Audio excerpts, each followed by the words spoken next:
Today we continue with our new series about Bitcoin facts, and the cryptocurrency and Bitcoin rabbit hole gets even deeper and even darker in this installment, so buckle up. Bitcoin fact number 7, Satoshi Nakamoto's disappearance. Satoshi, the founder of Bitcoin, is still unknown to us as far as their true identity, but Satoshi disappeared right after Gavin Andresen went to the CIA. On the 18th of August 2008, Satoshi Nakamoto registered the domain name bitcoin.org. On the 31st of October 2008, Satoshi published their famous white paper, Bitcoin, a peer-to-peer electronic cash system. Fast forward to the 3rd of January 2009, Satoshi started mining the Genesis block number 0, through a period of 6 days. And on January 12th, 2009, the first Bitcoin transaction was made between Satoshi and Hal Finney. But in December of 2010, Satoshi showed concerns about WikiLeaks using Bitcoin as a mode of payment. Quote, "It would have been nice to get this attention in any other context. WikiLeaks has kicked the hornet's nest and the swarm is headed towards us." And also by December of 2010, Satoshi has handed the leading position to Gavin Andresen and ceased all involvement in the projects. And then on the 23rd of April 2011, Satoshi emailed a software developer, Mike Hearn, with, quote, "I've moved on to other things. It's in good hands with Gavin and everyone." In June of 2012, Gavin went to the CIA's headquarters to tell them about Bitcoin. And according to Gavin's words on Bruce Wagner's Bitcoins podcast, Satoshi's disappearance may have been linked to the CIA meeting. Andresen said that he hadn't received an email from Satoshi since informing him of the meeting with the CIA.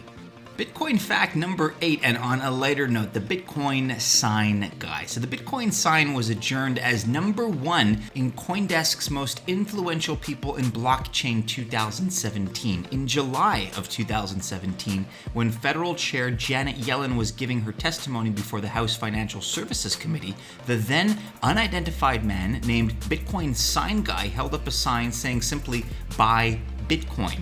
The stunt was visible on television, and the man, who remains anonymous, quickly won praise from the Bitcoin community. Someone who said he is a friend of Bitcoin sign guy tweeted an address for Bitcoiners to send donations. After some initial skepticism that it could be a scam, a photo of Bitcoin sign guy himself holding up the now famous legal pad with the same Bitcoin address scribbled on it appeared. And within 4 hours, Bitcoin sign guy received nearly $10,000 in donations before the amount finally rose to $16,000. The Bitcoin sign guy was a hero for the Bitcoin community. He hijacked the spotlight from the world's most powerful central banker to promote a stateless cryptocurrency. And up until now, the Bitcoin sign guy wants to remain anonymous, considering his fame was not taken well by the centralized world. It's probably a good idea.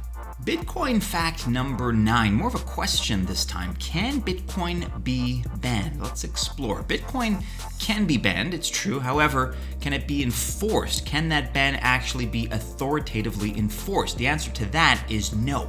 The fundamental design of Bitcoin is such that a ban cannot be implemented, because Bitcoin runs on blockchain technology, which is decentralized, and it means it does not run on one server or URL or one IP address. It runs on multiple nodes that can be owned and run by anyone and are usually spread across the globe. There is no central point for governments to attack or to block. Also, it's based on trust and ownership, and a close reference is the Torrent protocol, which is peer-to-peer.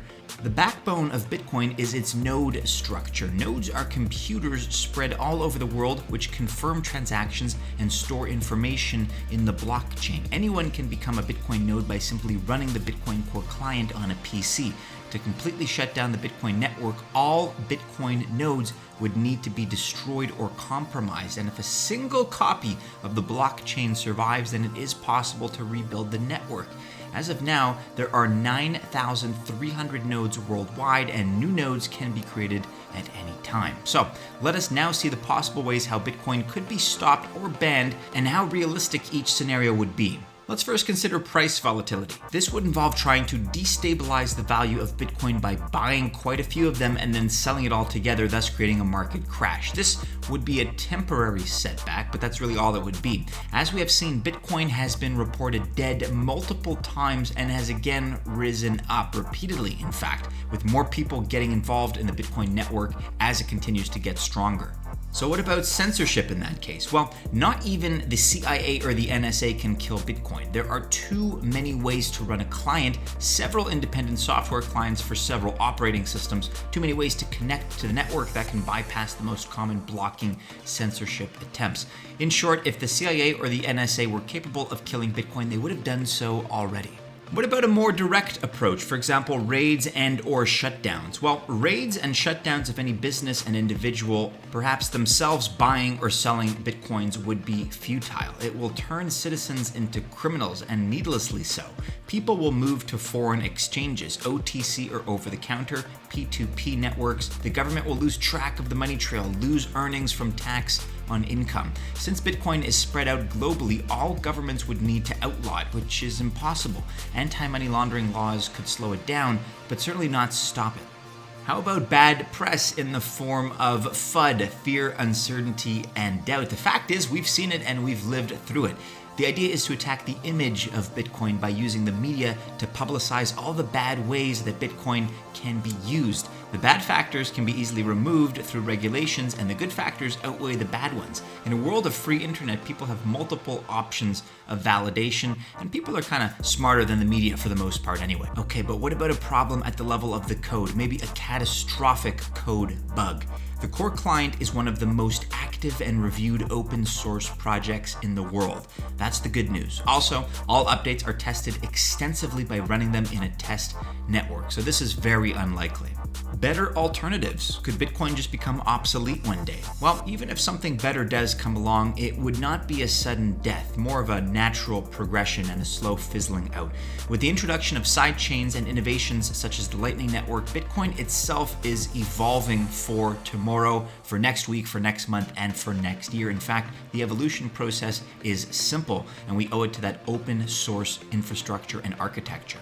Okay, well, what if people just lose interest? Possible, but with the current multi-$100 billion market cap of Bitcoin, plus all the companies and infrastructures that are now growing up around it, it seems unlikely. In fact, corporates and institutions are only starting to get into the game. FOMO is likely to reach a fever pitch in the months and years ahead.